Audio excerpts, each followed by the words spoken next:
सत्यवादी सारंग जोड़ी में कुकुड़ा मड़क बर्ड फ्लू भय सृष्टि करिछि। फल पिपिरी और डेलांग पर सत्यवादी ब्लॉक सारंग जोड़ी ध्वजामुंडई गाँव में कुकुड़ा चाष कर लोकों भितर आतंक सृष्टि होइछि। एने प्रशासन कौन पदक्षेप नहीं नथिबा अभियोग होइछि। साक्षीगोपाल प्राणीधन चिकित्सक और रोग निरूपण निरीक्षक अभियोग पर भी सेमाने आसुनथिबा कुकुड़ा चाषी अभियोग करिसेंति। कुकुड़ा मड़क पर ऋण चाषी ऋण सुझा कष्टकर हो पड़ी। राज्य सरकार तरफ सरकारी सहायता दाबी करिसेंति कुकुड़ा चाषी।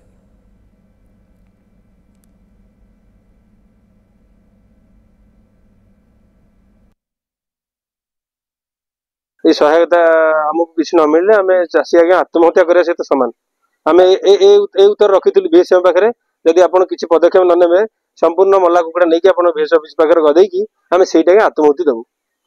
आपड़ जब ये किसी न करेंगे आमको क्लीयर कही दिखाँ आम किसी करूँ ना एपर्तंत आमको आश्वासन ना आमको किसी लिखित माने किसी गोटे उत्तर तरफ आज्ञा ना कुकुड़ा 600 कैपेसिटी 4.5 कुड़ा मरीगला एपर्तन कौटी बेस बेस कई आम कथा शुणा बैंक लोन करम कथा कई शुणा प्रस्तुत नुहति।